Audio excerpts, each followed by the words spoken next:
My husband's mother accessed my confidential counseling records about my pregnancy loss and disclosed them during Christmas dinner to 23 relatives.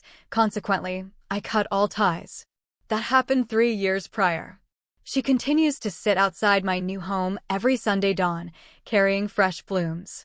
Can you imagine your own sister, your blood, choosing to believe a predator over you? What if that choice shattered your entire family, spiraling into a public spectacle that ended her wedding day in utter chaos? For 5 years, my boyfriend, Dylan, has been my rock.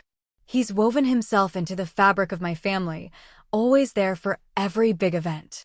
Then my sister, Hazel, got engaged.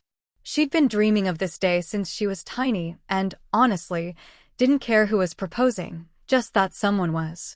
But her journey to the altar started with a twisted setup. 2 years ago, she tricked me into a double date. She said it was just her and a friend for dinner, but nope. It was her fiancé, Dylan, and his brother, Brett. From the moment we sat down, Brett made me deeply uncomfortable. He was inappropriate, making constant passes. I told him straight up, I have a boyfriend. But it didn't stop. Then, during dinner, I went to the bathroom. And Brett followed me. He tried to touch me. My heart was racing. I told Hazel immediately after, shaking, upset. And she sided with him. Her future brother-in-law. She didn't believe me. It felt like a punch to the gut. At their engagement party, months later, Brett was still fixated. Dylan noticed him staring, constantly trying to get close to me. We spent half the night dodging him, trying to make ourselves invisible. Every single time I saw this guy, he was just weird around me. Then came the wedding plans. Hazel wanted me, my twin Caleb, and our 2 brothers in the wedding party. The wedding was set for May, next month. And then Hazel dropped the bombshell. I was going to be walking down the aisle with Brett. With him. I told her, Hazel, he makes me uncomfortable. He touched me. I said I thought I'd be walking with my own brother. But she just brushed it off, saying her fiancé was insisting on it and she wanted to make him happy. It felt like some sick scheme between the 2 brothers. My other siblings were just as shocked and voiced their objections, but Hazel snapped, "This is my wedding and I'll do what I want." I told Dylan and he was furious on my behalf. He's confident enough to know Brett's no competition, but he knew how deeply unsettling this was for me. A few nights later, we were at my mom's for family dinner. I saw an opening to bring up the aisle situation, hoping my mom's presence might help. I decided to omit the touching for now, thinking I'd already told Hazel and hinted to my parents, but nothing had ever come of it. This time, I just focused on the walk. Hazel absolutely exploded. She started crying, screaming that I was trying to ruin her marriage. I was stunned, confused, and everyone else at the table was too. I tried to explain that Brett made me and Dylan incredibly uncomfortable. That's when she hit me with it. You can't bring Dylan to my wedding anymore. And if you do, you're no longer a bridesmaid. She gave no reason. None. My siblings were livid, especially since they all liked Dylan 1,000 times more than her fiancé. I figured she just needed to cool down, but she didn't. Her 19-year-old fiancé's brother's girlfriend was still invited, but Dylan, my partner of 5 years, wasn't. Dylan, an incredible guy who'd been nothing but kind and generous to Hazel, was hurt, but he still urged me to go. But I absolutely knew, that if my life partner wasn't there, I'd be absolutely miserable. My family, usually so present, was no help. After dinner, my twin, Caleb, pulled me aside. He grabbed my shoulders, looking me dead in the eyes. "Clara, this is insane. You know that, right?" His hands were shaking slightly. The way Hazel just exploded like that, something's not right. I nodded, wiping tears from my face. My mom was deliberately clanging dishes in the kitchen, avoiding confrontation as always. My dad had already retreated to his study. My youngest brother, Matthew, kicked at a chair. This is such BS. My girlfriend Gabrielle is still invited, but Dylan can't come? He's been around way longer than her fiancé. He shoved his hands in his pockets. I'm calling Hazel out on this. Don't, I said quickly. It'll just make things worse. But Matthew was already pulling out his phone, typing furiously, his jaw clenched. Seconds later, his phone buzzed. His face darkened as he read the response. She says, "It's different because I'm in the wedding party and you're just a bridesmaid." He threw his phone onto the table. Like that makes any sense. Caleb started pacing. "We need to talk to her. All three of us. Make her see reason." I shook my head. "You didn't see her face when I brought it up. She looked at me like I was her enemy." My voice cracked. "All I said was that Brett makes me uncomfortable." "Brett," Caleb spat out the name. "That's his name. The creep who won't leave you alone." I hadn't meant to say his name, but it just slipped out. I sank into a chair, my legs suddenly weak. At the engagement party, he kept finding excuses to stand near me. Dylan noticed before I did. We spent half the night dodging him.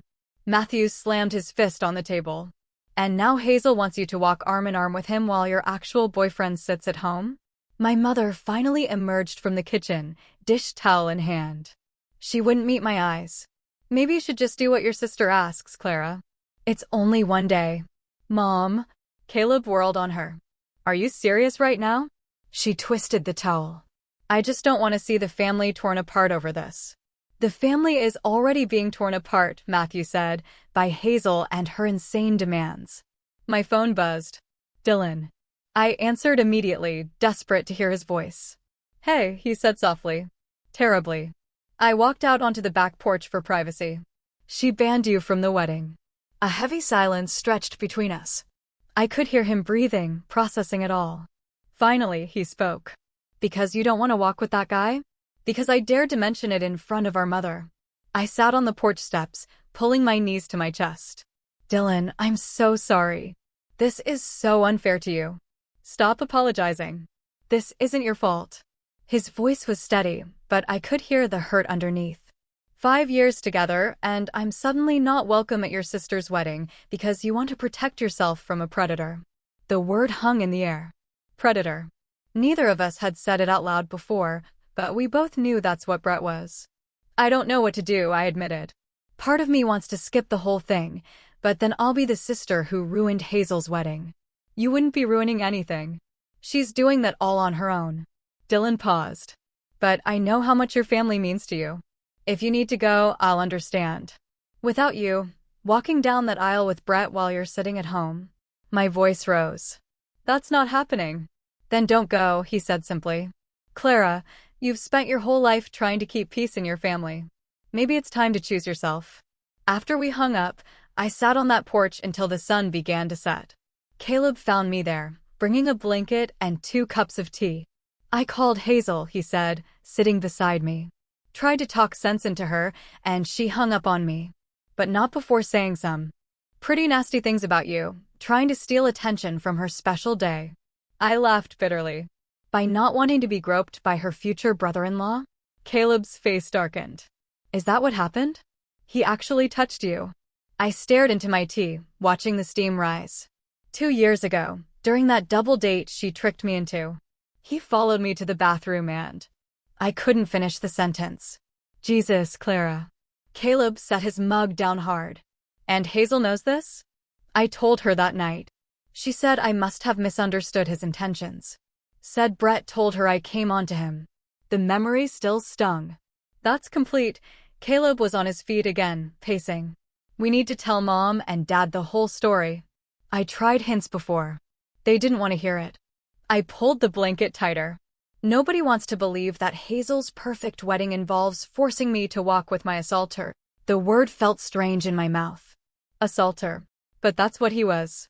Over the next few days, my phone exploded. Extended family members, suddenly full of opinions about my selfishness. Apparently, Hazel had been calling everyone, painting me as the villain, jealous of her happiness. My aunt texted, "Your sister only gets one wedding day. Can you put aside your feelings for a few hours?" My cousin wrote, "I heard you're causing drama about the processional." That's pretty petty, Clara. Each message felt like another weight on my chest. I showed them to Dylan when he came over. "This is insane," he said, scrolling through the texts. "She's turned the entire family against you." "Not everyone." I gestured to the living room where Caleb and Matthew were setting up a movie. "The boys are on my side. 3 against the rest of the family." Dylan set down my phone. "Those aren't great odds." Matthew overheard him and came over. Actually, I've been doing some digging. He paused for dramatic effect. Gabrielle's cousin went to college with Brett. She says he had a reputation for being handsy at parties. My stomach turned. Of course he did. There's more, Matthew continued. Gabrielle heard from her cousin that Brett's been telling people at their engagement parties that he and Clara have history. Dylan's face went rigid. He's telling people what? Yeah. Apparently, he makes it sound like you two had a thing. Matthew looked disgusted. Gabrielle didn't want to say anything before, but after what happened at dinner, she thought Clara should know. I felt sick. Brett was creating a narrative where something consensual had happened between us, setting the stage for more lies. I need to confront Hazel with this, I said, standing up. No, Caleb put a hand on my shoulder. Let me and Matthew do it. If it comes from you, she'll just say you're making things up. They left that evening to meet Hazel. I paced my living room while Dylan tried to distract me. 2 hours later, my brothers returned looking defeated. She wouldn't even let us in, Caleb said. Talk to us through the door chain. Matthew threw himself onto my couch. She said Brett already told her about the history thing. Claims you led him on at the double date and now you're embarrassed about it. That's not what happened. I shouted, surprising myself with the volume. We know, Caleb said gently. But she's choosing to believe him. Or at least pretend she does. Dylan wrapped his arms around me as I started to cry. Not delicate tears, but angry, frustrated sobs. 5 years of being the peacekeeper, of swallowing my words to keep everyone happy. And this was where it led. My phone rang. Mom. Clara, you need to apologize to your sister, she said without preamble. This has gone too far. Apologize for what? I put her on speaker so everyone could hear. For not wanting to walk with someone who assaulted me? Don't be dramatic. Your sister says it was a misunderstanding. Mom, he followed me into a restaurant bathroom and put his hands on me. That's not a misunderstanding. Silence. Then.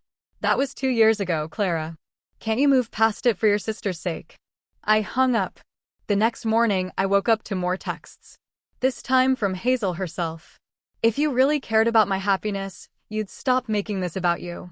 Brett is going to be family. You need to get over yourself. The last one made me see red. I can't believe you're trying to ruin my wedding over some supposed incident from years ago. Supposed incident. I screenshot every message and sent them to my brothers. Within minutes, they were both calling me. That's it, Caleb said. I'm done trying to reason with her. Same, Matthew added. If she wants to prioritize that creep over her own sister, that's on her. But even with their support, I felt torn. The wedding was 3 weeks away. My bridesmaid dress hung in my closet, a lavender reminder of happier times when Hazel and I would plan our dream weddings together. Dylan found me staring at the dress one evening. You don't have to decide right now, he said, wrapping his arms around me from behind. The wedding is in 3 weeks. And you can decide the morning of, if you want. He kissed my temple. Whatever you choose, I support you. Even if I go without you? His arms tightened slightly. Even then. Though, I'd be lying if I said it wouldn't hurt. I turned in his arms. It's not fair. You've been to every family Christmas, every birthday, every celebration for 5 years. You helped my dad fix the deck. You taught Matthew to drive stick. And now you're banned because I won't walk with someone who hurt me. Life isn't fair, he said simply. But that doesn't mean you have to accept it. 2 weeks before the wedding, I made one last attempt. I texted Hazel asking to meet for coffee. Just the two of us. To my surprise, she agreed. We met at our old favorite cafe, the one where we used to study in college. She looked tired, stress evident in the dark circles under her eyes. Planning a wedding is exhausting, she said by way of greeting. I nodded, ordering my usual latte. We sat in awkward silence until our drinks arrived. Hazel, I started carefully. I need you to understand what Brett did. Stop. She held up her hand. I don't want to hear another word about ancient history. 2 years isn't ancient history. It is when you're trying to destroy my relationship. Her voice rose, causing other patrons to stare.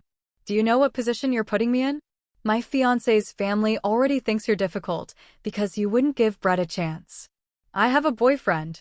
Why would I give Brett any kind of chance? That's not the point. She stirred her coffee aggressively. The point is, you're making me choose between my sister and my future family. No, I leaned forward. You're choosing between your sister's safety and your fiancé's brother's feelings. Hazel, he assaulted me. He tells people we have history. He stares at me at every family event. And you want me to walk arm in arm with him while my actual boyfriend is banned from attending? Dylan is not banned, she said primly. You're choosing to exclude him by being difficult about the processional. That's the same thing. She stood abruptly. I'm done discussing this. You can either be my bridesmaid and follow the processional I've planned, or you can stay home. But stop trying to manipulate me with your victim complex. She left me sitting there, coffee growing cold, her words echoing in my ears. Victim complex. That night, I made my decision. I called Dylan. First. He answered on the second ring, concern in his voice. I'm done, I said, my voice surprisingly steady. I'm not going to the wedding. Are you sure? He asked gently. I don't want you to regret this later. The only thing I'd regret is walking down that aisle with Brett while you're sitting at home. I gripped my phone tighter. She called it my victim complex. Can you believe that? Dylan was quiet for a moment. When he spoke, his voice was tight with controlled anger. She's gaslighting you. You know that, right? I did know. But hearing him say it out loud made it real in a way that hurt more than I expected. The next morning, I woke to find Caleb and Matthew already at my apartment. They'd let themselves in with the spare key and were making breakfast. We figured you might need moral support, Caleb said, flipping pancakes. Matthew was scrolling through his phone, his expression darkening. Hazel's been posting on social media about ungrateful family members trying to sabotage her happiness. She's not naming names, Caleb added quickly, seeing my face. But anyone who knows the situation knows she means you. I sank onto a bar stool. I haven't even told her I'm not coming yet. She's preempting, Matthew said, getting her version out there first. My phone buzzed. A text from my cousin Rachel. Saw Hazel's posts. What's really going on? Before I could respond, another text came through, then another. Within minutes, my phone was lighting up with messages from extended family. Don't respond yet, Caleb advised. Eat first, then we'll figure out a strategy. But I couldn't eat. My stomach was in knots. 5 years of carefully maintaining family harmony, and it was all crumbling because I refused to be paired with my assaulter. That afternoon, my father finally called. I'd been wondering when he'd break his silence. Your mother is very upset, he began, which told me everything I needed to know. I'm upset too, Dad. He sighed heavily. Clara, I know this situation isn't ideal, but sometimes we have to make sacrifices for family. Sacrifices? I couldn't keep the disbelief out of my voice. Dad, Brett sexually assaulted me. He followed me into a bathroom and put his hands on me. That's not a sacrifice. That's asking me to be okay with abuse. That's a very serious accusation, he said carefully. It's not an accusation. It's what happened. I was pacing now, my free hand clenched. I told Hazel immediately. I've tried to tell you and Mom. No one wants to hear it. Your sister says you misunderstood. I didn't misunderstand someone following me into a bathroom and grabbing me. The words exploded out of me. I didn't misunderstand him pressing me against a wall. I didn't misunderstand having to physically push him away and lock myself in a stall until he left. Silence on the other end. Then why didn't you tell us this before? I tried. But every time I brought it up, you and Mom changed the subject, or Hazel interrupted to say I was being dramatic. Tears were streaming down my face. And now she wants me to link arms with him and smile while my boyfriend of 5 years sits at home. Maybe if you just talk to Brett. I hung up on my father. I'd never done that before. My hands were shaking. Caleb, who'd been listening from the couch, was on his feet immediately. That's it. I'm calling Dad myself. Don't, I said weakly. It won't help. But Caleb was already dialing. I listened to his side of the conversation, watched his face go from frustrated to furious. No, Dad, you listen to me, he said, his voice deadly calm. Clara is telling the truth. I've watched Brett at every family event since. The way he looks at her, The way he tries to get close to her, it's predatory. And you're asking her to not only be near him, but to physically touch him in front of everyone she loves. A pause. I don't care if it rocks the boat. Some boats need to be rocked. He hung up and turned to me. Dad says I'm being influenced by your version of events. Matthew threw a pillow across the room. This is insane. How is everyone taking Hazel's side without even listening to Clara? Because it's easier, I said quietly. It's easier to believe I'm being dramatic than to accept that Hazel is choosing her fiancé's family over her sister's safety. That evening, Dylan came over. He found me surrounded by printed screenshots of text messages, trying to organize them chronologically. What's all this? He asked. Evidence, I said. In case I need to explain to people why I'm not at the wedding. He sat beside me, picking up one of the papers. It was the screenshot of Hazel's text about my supposed incident. You don't owe anyone an explanation, he said gently. I know. But I also know how this family works. If I don't have receipts, I'll be painted as the sister who is jealous of Hazel's happiness and skipped her wedding out of spite. Dylan pulled me against his side. Have I told you lately how proud I am of you? For what? For causing family drama 3 weeks before my sister's wedding. For standing up for yourself. For refusing to be silenced. For choosing your safety over keeping the peace. He kissed the top of my head. I know how hard this is for you. The next few days were a blur of family politics. Aunts and uncles called, each trying to mediate. Most of them started with some version of, I'm sure this is all a misunderstanding. My Aunt Linda was the worst. Clara, dear, you know how men can be. Sometimes they're just more affectionate than we're comfortable with. That doesn't make them bad people.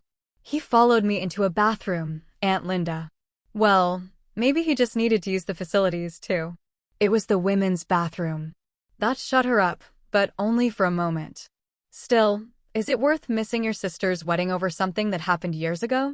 I started keeping a tally of how many family members used the phrase years ago, as if time somehow made assault acceptable. By day 3, I was up to 12. Matthew's girlfriend, Gabrielle, stopped by unexpectedly. She looked nervous, fidgeting with her car keys. I need to tell you something, she said.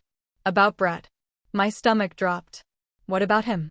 My cousin, the one who went to college with him. She reached out after Matthew told me what was happening. Gabrielle sat down, still clutching her keys. She said she didn't tell me everything before. Brett, he had to leave his fraternity junior year. There were multiple complaints from girls at parties. Complaints about what? I asked, though I already knew the answer. Inappropriate touching. Following girls who were trying to get away from him. One girl said he cornered her in a bathroom at a frat party. Gabrielle's eyes met mine. Sound familiar? I felt sick. Did anything happen to him? The fraternity quietly removed him, but the school didn't take action because no one filed formal reports. The girls were all told it would be, he said, she said. And Brett's father apparently donated a lot to the school. Of course, he did, I laughed bitterly. Let me guess. His family has money. Gabrielle nodded. Old money. The kind that makes problems go away. After she left, I sat with this new information. Brett wasn't just a creep who targeted me. He was a serial predator who'd been protected by wealth and privilege. And my sister was marrying into that family. I called Caleb immediately. We need to tell Hazel about Brett's history. She won't believe it, he said. You know she won't. We have to try. So we did. Caleb, Matthew, and I went to Hazel's apartment. This time, she let us in, though her fiancé, Dylan, was conspicuously present. We have information about Brett that you need to hear, Caleb began. Hazel's fiancé immediately tensed. If this is another attempt to slander my brother, it's not slander if it's true, Matthew interrupted. He was kicked out of his fraternity for assaulting multiple women. That's a lie, Dylan said flatly. Brett left the fraternity because he was too busy with his studies. Gabrielle's cousin was there, I said. She knows girls who filed complaints. Gabrielle's cousin? Hazel laughed. How convenient. A friend of a friend of a friend says something bad about Brett just when Clara needs ammunition against him. This isn't ammunition, I said, frustration building. This is a pattern of behavior. He did to those girls exactly what he did to me. What he allegedly did to you, Dylan corrected. Brett told me what really happened that night. You came on to him. He politely declined because you had a boyfriend, and now you're embarrassed about it. That's not what happened. I stood up, my whole body shaking with anger. He followed me into the women's bathroom and grabbed me. The women's bathroom? Dylan smirked. Brett would never do that. He's too much of a gentleman. Your brother is a predator, Caleb said bluntly. Get out. Hazel said quietly. All of you, get out of my home. Hazel, please, I tried one more time. I'm your sister. Why would I lie about this? She looked me straight in the eye. Because you've always been jealous of me. I'm younger, but I'm getting married first. I found someone who wants to build a life with me while you're still just dating after 5 years. The words hit me like a physical blow. You think I'm making up sexual assault because I'm jealous that you're getting married? I think you're making a big deal out of nothing because you can't stand that my wedding isn't about you. She opened her apartment door. Leave, and don't contact me again unless it's to apologize. We left in stunned silence. In the elevator, Matthew punched the wall, leaving a small dent. She's lost her mind, he said. Completely lost it. She's in too deep, Caleb said quietly. She's chosen her side, and now she has to defend it no matter what. That night, I couldn't sleep. I kept replaying Hazel's words, jealous, making it about me. Dylan held me as I cried, not saying anything, just being there. The next morning, I woke to find my mother in my living room. Dylan had let her in on his way to work. We need to talk, she said. I made coffee, mostly to have something to do with my hands. When I sat down across from her, I noticed she looked older, tired. Your father told me what you said about the bathroom. I waited, not trusting myself to speak. Why didn't you tell me? She asked, and for the first time, she sounded like she actually wanted to know. I tried, Mom. But every time I brought up Brett making me uncomfortable, you or Dad would change the subject, or Hazel would interrupt, or you'd tell me not to cause drama. She was quiet for a long moment. I suppose we did do that. I suppose I just wanted everyone to get along, she said weakly. I thought if we didn't make a big deal out of it, it would go away. It doesn't go away, Mom. Brett didn't go away. He kept staring, kept trying to get close to me. And now Hazel wants me to walk with him. And when I said no, she banned Dylan from the wedding. She's under a lot of stress with the wedding planning. Stop. I held up my hand. Stop making excuses for her. She knows what Brett did. She's choosing not to believe me. That's not stress. That's a choice. My mother twisted her wedding ring, a nervous habit I'd inherited. So, you're really not going to the wedding? Would you go? If Dad was banned because you wouldn't walk with someone who assaulted you, would you go? She didn't answer, which was answer enough. After she left, I felt drained, but also strangely clearer than I'd felt in weeks. The lines were drawn. I knew where everyone stood. Over the next week, the family divide deepened. Cousins chose sides. Aunts and uncles whispered at family gatherings I no longer attended. Hazel continued her social media campaign, posting about toxic family members and the importance of cutting out negativity. Rachel, my cousin who texted earlier, came to see me. She was one of the few family members who hadn't taken a side yet. I need to hear your version, she said simply. So I told her everything. The double date setup, the bathroom assault, Brett staring at every family event, the engagement party where Dylan and I spent the night avoiding him, Hazel's ultimatum, all of it. When I finished, Rachel was crying. Clara, I'm so sorry. I had no idea. No one wants to have any idea, I said. It's easier to believe I'm being difficult. I believe you, she said firmly. And I'm not going to the wedding either. Rachel, no, you don't have to. Yes, I do. I have a daughter, Clara. She's only 3 now, but someday she'll be a young woman. How can I go to a wedding that celebrates silencing assault victims? What message does that send? Her support meant more than I could express, but it also caused more family drama. When Hazel found out Rachel was boycotting the wedding, she called me screaming. You're turning the whole family against me, she sobbed into the phone. This is supposed to be the happiest day of my life, and you're ruining it. I'm not doing anything, I said, trying to stay calm. I told Rachel the truth when she asked. She made her own decision. The truth? Your version of the truth? You mean Brett's a good guy? Dylan says Dylan is his brother, of course he's going to defend him. And you're my sister. You're supposed to defend me. I tried to, Hazel. I tried to protect you by telling you what kind of person Brett is. You chose not to listen. She hung up on me. 2 weeks before the wedding, things escalated further. Dylan, Hazel's fiancé, started calling my Dylan at work, leaving messages about how I was ruining their family. He actually said I should control my girlfriend better. Like your property I'm supposed to manage? My Dylan showed me the text messages. I'm so sorry you're getting dragged into this, I said. Hey. He cupped my face in his hands. We're a team. Your battles are my battles. Though, I have to say your future brother-in-law seems like a real piece of work. Apple doesn't fall far from the tree, apparently. Dylan's jaw tightened. Has Brett tried to contact you? No, thank God. Though Matthew said he saw him at the gym yesterday. Brett made some comment about looking forward to the wedding. That's it. Dylan pulled out his phone. I'm calling Dylan back. This needs to stop. I listened as Dylan very calmly, very firmly told Dylan that any further contact from him or Brett would result in legal action. The threat of lawyers seemed to work. The calls stopped, but the family pressure didn't. Every day brought new attempts at reconciliation, though they all followed the same pattern. I should apologize. I should be the bigger person. I should think of Hazel's happiness. No one suggested Hazel should think of my safety.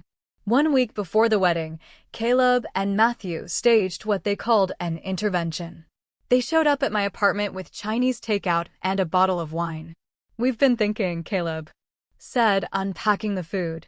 Maybe you should write Hazel a letter. Lay out everything one final time. Then at least you'll know you tried everything. What's the point? I asked. She won't believe me. The point is your own peace of mind, Matthew said. Years from now, you'll know you gave her every chance to make this right. So, I wrote the letter. It took me 3 days and countless drafts. I laid out everything. The assault, Brett's continued behavior, my attempts to address it privately, her refusal to believe me, the unfairness of banning Dylan. I ended with, I love you, Hazel. You're my sister, and that will never change. But I cannot and will not put myself in a position where I have to touch the man who assaulted me. I cannot celebrate while my partner of 5 years is excluded for the crime of supporting me. If you change your mind, even at the last minute, we'll be there. But I won't sacrifice my safety and self-respect for anyone, not even you. I sent it to her email and waited. The response came within hours. Not from Hazel, but from Dylan. Your sister showed me your manipulative letter. It's clear you're mentally unstable and determined to destroy our happiness. You're no longer welcome at our wedding or in our lives. Any further contact will be considered harassment. I stared at the email, reading it over and over. Our lives. Like Hazel was already absorbed into Dylan's family. No longer an individual, but part of a unit that didn't include me. That's that. Then I told Dylan, showing him the email. He read it, his face darkening. Mentally unstable. They're really going all in on the gaslighting. I'm done, I said. And I meant it. I tried. My conscience is clear. The final week before the wedding was surreal. Family members made last-ditch efforts to change my mind. My bridesmaid dress hung in the closet like a ghost. Hazel blocked me on all social media, but I heard from Caleb that she was posting happy wedding prep photos like nothing was wrong. 3 days before the wedding, my dad made one final attempt. He came to my apartment alone, looking uncomfortable. Your mother doesn't know I'm here, he began. Okay. I've been thinking about what you said about the bathroom. He couldn't meet my eyes. I believe you, Clara. The words should have meant something, but they came too late. But you still think I should go to the wedding? He sighed. I think sometimes families have to work around difficult people. We don't have to like everyone, but we show up. Brett isn't difficult, Dad. He's dangerous. And Hazel is choosing him over me. She's choosing her fiancé's family. It's not the same thing. It's exactly the same thing. I was too tired to be angry anymore. Dad, what would you do if someone hurt Mom? Would you just work around them? He didn't answer, but his silence spoke volumes. After he left, I sat in my apartment, looking at the family photos on my wall. Hazel and me at Christmas. The 5 of us siblings. Dylan and me with my whole family at Thanksgiving. Those moments felt like they belonged to a different lifetime now. The night before the wedding, I couldn't settle. Dylan suggested we go out, do something to take my mind off things, but everywhere we went, I wondered what was happening at the rehearsal dinner I wasn't attending. She made her choice. Dylan reminded me gently as we walked through the park. You can't save someone who doesn't want to be saved. I know, I sniffled. It just hurts. I know it does. He squeezed my hand. But I'm proud of you for choosing yourself. As we walked, my phone buzzed. A text from Matthew. Rehearsal was weird without you. Hazel had one of Dylan's cousins stand in as bridesmaid. Mom cried. Dad looked miserable. Brett made jokes about you being too sensitive to handle wedding duties. I turned off my phone. Tomorrow, while Hazel walked down the aisle, I'd be anywhere but there. And for the first time since this whole mess started, I felt certain I was making the right choice. The morning of the wedding arrived, gray and drizzly, which felt appropriate. I woke up early, my body apparently not getting the memo that I didn't need to be anywhere. Dylan was already awake, making coffee. How are you feeling? Strange, I admitted, like I should be somewhere else. You are exactly where you should be, he said firmly, handing me a mug. My phone started buzzing at 7 a.m. Texts from extended family asking if I'd changed my mind, if I was coming, if there was still time to fix this. I turned it off without responding. Caleb and Matthew came over around 10 o'clock, dressed in their groomsmen attire. They looked handsome but uncomfortable. We wanted to see you before we went, Caleb said. Make sure you're okay. I'm okay, I said, and mostly meant it. You two look good. Feel like traitors, Matthew muttered, tugging at his tie. You're not traitors. You're trying to support both sisters in an impossible situation. I hugged them both. Go try to have fun. They left reluctantly, and the apartment felt too quiet. Dylan suggested we go somewhere, anywhere. But I couldn't seem to move from the couch. I keep thinking about when we were kids, I said. Hazel and I used to plan our weddings together. We'd be each other's maids of honor. Our kids would grow up together. We had it all figured out. Life rarely goes according to our childhood plans, Dylan said gently. I know. I just never imagined it would go this wrong. Around noon, when I knew the ceremony would be starting, I finally broke down. Dylan held me as I sobbed, grieving not just for the wedding I was missing, but for the relationship with my sister that might never recover. She chose him, I cried. She chose a predator and his enabling family over her own sister. She chose the illusion of a perfect wedding over the reality of who she was marrying into, Dylan corrected. And someday she'll have to face that reality. As it turned out, someday came sooner than anyone expected. The reception was scheduled for 2 p.m. I knew this because Matthew had texted me the timeline weeks ago. At 2:15, my phone rang. Caleb. Clara, something happened. His voice was strained, barely audible over background noise. I sat up straighter. What's wrong? Brett cornered one of the servers during cocktail hour. Dylan's cousin, Nathaniel, saw the whole thing. The girl was trying to get past him to the kitchen, and he blocked her path, put his hands on her waist. Caleb lowered his voice. She's 19. The catering manager is threatening to pull his entire staff. My heart pounded. Where's Hazel? Getting her makeup touched up. She doesn't know yet. Dylan is trying to smooth things over with the catering company, offering them more money to stay quiet. Of course he is. I gripped my Dylan's hand. Is the server okay? Shaken up. Nathaniel's girlfriend got her away from Brett and took her outside. The girl's manager wants to call the police, but Dylan is begging him not to. I heard shouting in the background. Caleb cursed under his breath. I have to go. The photographer just quit. Apparently Brett made comments about her appearance when she was setting up earlier. The line went dead. Dylan and I sat in stunned silence. 20 minutes later, Matthew called. You're not going to believe this. Rachel just caused a scene. Rachel's there? I thought she wasn't going. She came for the ceremony, but skipped the cocktail hour. When she heard about the server, she stood up during Dylan's father's toast and announced what Brett did in front of everyone. I covered my mouth with my hand. Oh God. Half the room is in chaos. Dylan's mother is screaming at Rachel. Dad's trying to mediate. Mom's crying and Hazel. Matthew paused. Hazel slapped Rachel. She what? Slapped her right there in front of 200 guests. Then she grabbed the microphone and said anyone who believed Rachel's lies could leave. My phone beeped. Another call. Matthew, Caleb's calling. I'll call you back. I switched over. Caleb was breathing hard. Clara, it's getting worse. 3 of Dylan's fraternity brothers just confronted Brett about the server. Turns out they knew about his history at college. One of them, Max Sebastian, said he's been waiting years to call Brett out publicly. Where's security? There is no security. Hazel thought it was an unnecessary expense. He laughed bitterly. The venue manager is threatening to shut the whole thing down. Guests are leaving in droves. I heard a crash in the background. What was that? Brett just shoved Max Sebastian into the gift table. Matthew's trying to break it up. I have to go help. The next hour was a blur of fragmented updates. Rachel sent photos of the chaos, overturned chairs, scattered centerpieces, Hazel's mascara running down her face as she screamed at departing guests. The catering staff had walked out. The DJ was packing up his equipment. At 4 p.m., my father called. His voice was hollow. The wedding's over. The venue kicked everyone out. Dad, I'm so sorry. Are you? He sounded genuinely curious, not accusatory. Because I'm starting to think you're the only one who saw this coming. Where's Hazel? Dylan took her back to their hotel. She's not handling it well. Your mother went with them. He sighed.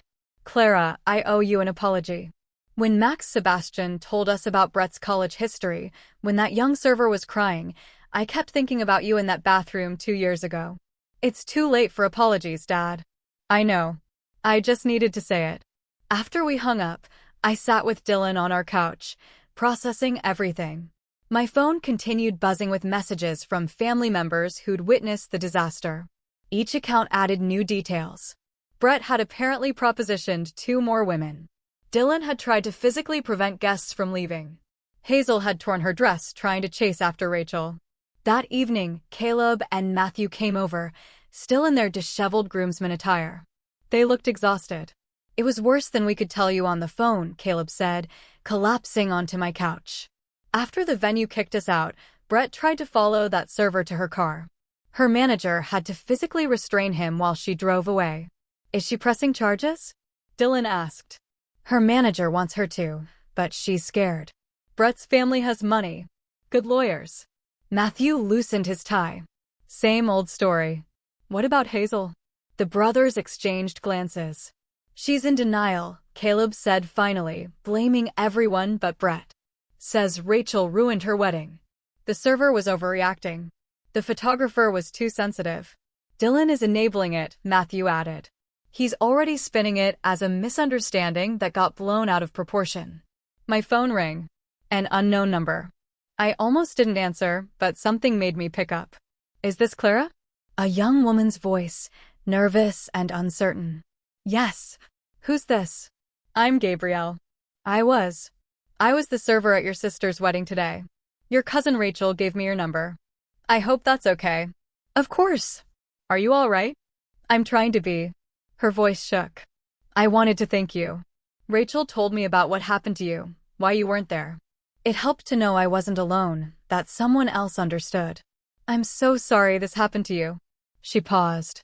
My manager wants me to file a police report, but I'm scared. Brett's brother already called the catering company, threatening to sue for defamation if I say anything publicly. That's witness intimidation, Dylan said loud enough for her to hear. That's illegal. Who's that? Gabrielle asked. My boyfriend. He's right. They can't threaten you for telling the truth. Would you? She hesitated. Would you come with me to file the report? I know we don't know each other, but Rachel said you'd understand. I looked at Dylan, who nodded immediately. Of course. When? Tomorrow morning. The officer said 9 a.m. We'll be there. After she hung up, I sat back, feeling the weight of the day. My sister's wedding had imploded exactly as I'd feared, but worse than I'd imagined. And now another young woman was dealing with Brett's predatory behavior. You did the right thing, Dylan said, reading my expression. Not going today. I know. It just doesn't feel like winning. It's not about winning, Caleb said. It's about protecting yourself. The next morning, Dylan and I met Gabrielle at the police station. She was younger than I'd expected, maybe 20, with nervous hands that wouldn't stop shaking. Her manager, an older man named Nathaniel, came with her. Brett's lawyer already called me 3 times, Nathaniel told us while Gabrielle was giving her statement. Offering money, threatening lawsuits, but I've been in this business 30 years. I'm not letting another creep get away with hurting one of my staff. The officer was thorough, asking detailed questions. When Gabrielle mentioned that other witnesses saw Brett corner her, the officer's interest sharpened. Who else saw this? Dylan's cousin, some fraternity brothers, the photographer who quit. Gabrielle looked at me. And apparently he has a history of this behavior. I spent the next hour giving my own statement about the bathroom assault 2 years ago. It felt surreal, finally having someone in authority take it seriously. The officer took notes, asked follow-up questions, treated it like what it was, a crime. As we were leaving, we ran into Max Sebastian. He'd come to give his own statement about what he'd witnessed. I should have said something years ago, he told me. When Brett was doing this stuff in college, but we all just looked the other way. Figured it wasn't our problem. And now? I asked. Now I have a daughter. She's only 2. But someday. He shook his head. I can't be the guy who stayed silent anymore. Over the next few days, more stories emerged. The photographer filed her own complaint. 2 guests came forward about inappropriate comments Brett had made. Rachel connected me with 3 women from Brett's college who were finally ready to speak up. Dylan's family tried damage control. They issued statements about misunderstandings and overreactions, but the truth had momentum now. The venue banned them. The catering company blacklisted them. Wedding vendors across town shared warnings. A week after the wedding, Hazel called me. First time since everything fell apart. Are you happy now? Her voice was raw from crying. My wedding is ruined. My reputation is destroyed. And it's all over social media. Hazel, no. You listen. Brett made some mistakes, but you've blown this completely out of proportion. One incident 2 years ago, it wasn't one incident. You know that now. You saw what happened at your own wedding. That server was flirting with him. She was 19 and trying to do her job. Just like I was trying to go to the bathroom when he cornered me. I kept my voice steady. And the photographer, the other guests who've come forward, were they all flirting too? Silence. Then Dylan says his brother is just friendly. People misinterpret. Hazel, stop. Please, you know the truth. You've always known. I have to go. Her voice was small. Dylan is calling me. She hung up. It would be the last time we spoke for months. The legal process moved slowly. Brett hired expensive lawyers. But Gabrielle held firm, supported by the other women. I attended every hearing, sitting in the gallery with Dylan and my brothers. Dylan, Hazel's now husband, stood by Brett, of course. Paid his bail, hired his lawyers, posted on social media about his brother being falsely accused. Hazel echoed every word, attacking anyone who dared speak against her brother-in-law. 3 months later, on a Tuesday afternoon, I was at work when Caleb called. Hazel left Dylan. I nearly dropped my phone. What? She showed up at Mom and Dad's an hour ago with 2 suitcases. Won't say what happened, but she's been crying nonstop. Did she say anything about? No. Nothing about you or the wedding or any of it. She just keeps saying she needs to stay there for a while. I wanted to feel vindicated, but mostly I felt sad. Is she okay? Physically, yes. Emotionally, I don't think she's been okay for a while. That evening, my mother called. I know you and Hazel aren't speaking, but I thought you should know she's home. Caleb told me, Clara. She paused, choosing her words carefully. She found messages on Dylan's phone. He's been covering for Brett for years, paying off women, threatening witnesses. She found receipts for payments to 3 different women from before they even met. So, she finally believed Brett was a predator. She found photos. Brett had taken pictures of women without their consent, including. My mother's voice broke. Including one of you from the engagement party. You didn't even know he was taking it. I sank onto my bed, feeling sick. He had photos of me. Dylan had been keeping them on his phone as insurance, apparently, in case I ever went public. Oh God, there's more. Hazel found messages between the brothers from right after your wedding confrontation. Brett was bragging about how he'd finally get to touch you during the processional. Dylan was encouraging him. I couldn't speak. My Dylan took the phone from my hand, talking quietly with my mother while I processed this information. My sister's fiancé and his brother had been planning. What? What would have happened if I'd walked down that aisle with Brett? 2 days later, a letter arrived. Hazel's handwriting. Clara, I don't know how to start this. I'm sorry feels inadequate. I knew feels too painful to write. But both are true. I'm sorry. I knew. I knew when you told me about the bathroom. I knew at every family event when Brett watched you. I knew when I demanded you walk with him. I knew. And I chose my fairy tale over my sister. Dylan showed me the photos Brett took of you. Laughed about them. Said it proved you wanted the attention. That's when I finally saw what I'd been refusing to see. What you tried to tell me. What everyone tried to tell me. I'm not asking for forgiveness. I don't deserve it. I just needed you to know that I know now. I've always known. I was just too much of a coward to admit it. I'm getting a divorce. I'm in therapy. I'm trying to understand how I became someone who would sacrifice my sister for a wedding. You were right about everything. I'm so sorry I didn't listen. Hazel. I read the letter 3 times before showing it to Dylan. He held me while I cried. Not happy tears or sad tears, just tears of release. Are you going to respond? He asked. Not yet. Maybe not ever. I don't know. Whatever you decide, I'm here. The next few months passed in a blur of legal proceedings and shifting family dynamics. Brett eventually pled guilty to lesser charges to avoid trial, 6 months probation, mandatory counseling, and a restraining order keeping him away from Gabrielle and me. Not enough, but something. Dylan divorced Hazel when she refused to support Brett anymore. He tried to make her pay for the canceled wedding, but her lawyer shut that down quickly. Turns out Hazel had kept receipts too of every threat, every payoff, every cover-up the brothers had orchestrated. I didn't reach out to Hazel during this time. Neither did she. Beyond that one letter, we existed in parallel orbits, both healing separately from the trauma of that relationship. It was Caleb who finally broke the stalemate. She asks about you, he said during one of our regular dinners. Every time I see her. What does she want to know? If you're okay, if you're happy, if you'll ever forgive her. I don't know if I can, I admitted. She knew Brett assaulted me and still tried to force me to touch him. How do you forgive that? You don't have to, Dylan said. Forgiveness isn't mandatory. But as more time passed, I found myself thinking about Hazel differently. Not with anger, but with pity. She'd been so desperate for her fairy tale wedding that she'd sacrificed everything real for something fake. She'd lost her sister, divided her family, and married a man who helped his brother prey on women. A year after the wedding, I finally responded to her letter. Just one line. I'm glad you're getting help. She didn't write back, but Caleb told me she cried when she read it. Life moved forward. Dylan and I got engaged. A quiet proposal at home. No grand gestures needed. We planned a small wedding with just close family and friends. No big bridal parties, no forced pairings, no drama. When it came time to mail invitations, I stared at Hazel's name on my list for a long time.